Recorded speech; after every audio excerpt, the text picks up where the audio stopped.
Hello, my name is Ken, and I'm an Excel repairman.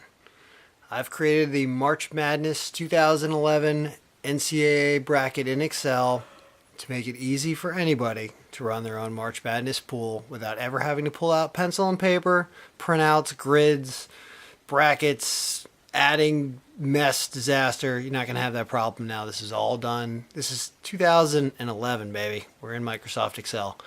If you found this bracket, found this video, feel free to use it. Have fun. Click on some of my sponsors. We're just adding sponsors to it this year. Good for them. This is a tutorial on how to use the bracket, how to set up if you're running the pool, and of course how to use it if you're just filling it out. So I'm lazy, as you can tell. I'm videotaping from my couch, and that's why I created this bracket, because anytime you've ever run an office pool, it is a huge pain in the butt to keep track of everybody's points and numbers and who's eliminated, and it's disaster. So I figured I would just program something to do it all for me. And here's what we've got. As we turn toward the television, we will what we have here is a document. The document is called SPRAP. SPRAP stands for Spreadsheet Application, SPRAPP. This is the pre-March Madness bracket SPRAP because it's for the NCAA tournament. Could use it for men or women. It's also all 64 teams, so really you could plug either one of them in there. This one is set up for the men's tournament. And I'll give you a brief little overview of how it works. Most of you are probably used to seeing the traditional bracket format. And if I zoom out here in a second, I'll try to do this with the camera in my hand, which is difficult. You will see that this looks like your traditional bracket. Now, what's a little different here from your normal bracket, this is the pre-March Madness bracket, is I have a blank area where you can actually fill in the teams, where you could guess where they're going to be seated, which was the extremely difficult thing to do because there's this link here which actually will bring you to the Wikipedia site that talks about how the selection process is done. It's a crazy, insane process that involves people who have authority to designate which team goes where, leaders of conferences. It's a freaking mess. There's also that game that's played right before the first game to determine who plays this. There end up being a 16 seed and they play a first seed. It's a freaking mess. But once all the teams are decided on Selection Sunday, I will have all this filled in and you'll be able to grab the version of the bracket that has the teams filled in.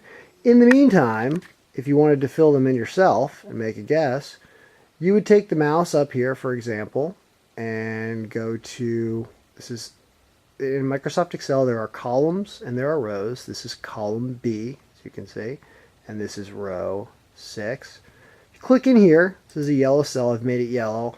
All cells that have the lighter colors, they're designed to be filled in, basically. If it's a light color, then that means you probably should do something in there. If it's a dark color behind it, then you really don't have to do anything.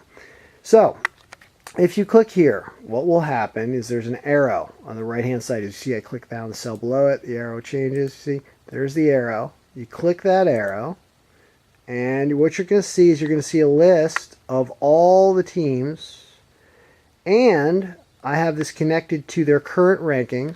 Right now we're March 7th right now, so these are the rankings as of March 7th. Kansas is number 1. They're going to appear in the order in which they are ranked. So if you choose Kansas, it will show you where they're ranked right now. And the next team, for example, if you click, who is Kansas going to play in the first round? Who are you guessing they're going to play? Of course, this will be picked for you when Selection Sunday is done. And you can see, by the way, Kansas disappeared now because you've already picked Kansas. That's some smart code in there.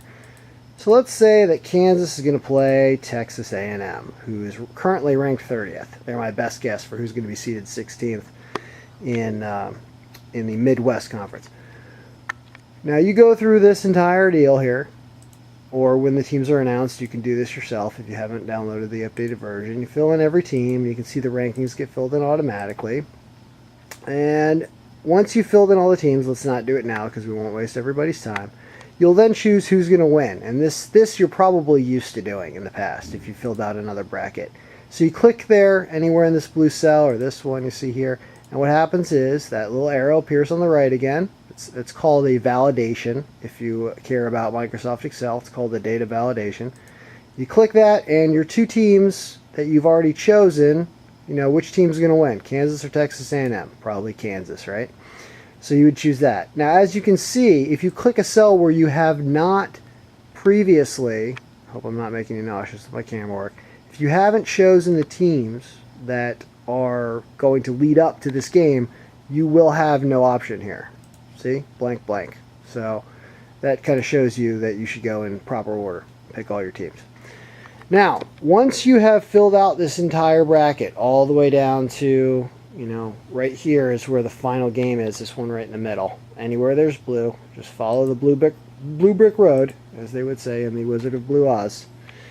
Follow that, do all the blue cells, pick everybody out, and here's what's going to happen. This is your picks tab. So if you're someone who's running a pool, what you're going to be doing is you're going to be sending out a sheet with the Your Picks tab and the Teams tab together. Those two tabs are the ones you'll have to separate from the sheet. I'll give you a separate file that you can send out to people, because there's going to be one file for you who's running the pool. It's going to have the master bracket in it.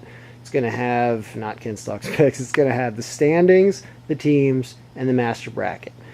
That's what you're going to need in your master file when it automatically calculates everybody's scores. But you don't need to send the master file, the big one, out to everybody. You can just send them the Your Picks tab, because you don't have to confuse people that may not be familiar with Microsoft Excel or familiar with the NCAA tournament process or any of that. You don't have to confuse them with all the master stuff. All they're going to have to do is fill in really the blue area, because you're going to already have filled in all this yellow. Because after Selection Sunday, all that yellow is going to be fixed, with the exception of that one stupid game where they bring somebody in at the last minute. But we'll be able to put a validation in there too for that. So once this is all filled in, what happens at the bottom of the sheet, if you scroll down, this is an area for what I call a data dump. And that is, it shows which teams you've chosen to win. For example, Kansas is already there because I had already picked that Kansas was going to win their first round game. It's going to list all the teams that have been chosen to win all the way down. There's 64 games, ironically, mathematically enough. There's 64 teams in the tournament, and there's also 64 games. It's funny how it works out that way. It will list all the teams. When the person who you've sent this to in your pool fills out the Your Picks sheet, and they save the file and they send it back to you, which is the quickest way to do it, you're going to, this is all going to be filled in. It's all going to be filled in. For example, if you didn't get it, I click here, right? I choose whatever, Duke. You'll see Duke will show up down here now. Boom. Okay. What you need to do when they have sent you all this information, you need this area. You need all this. You need to highlight all this all the way to there. You need to highlight this, which includes the person's picks. I have Ken's talk here, but they can write their own name in there. I should actually connect that and make that dynamic so they can put their name there.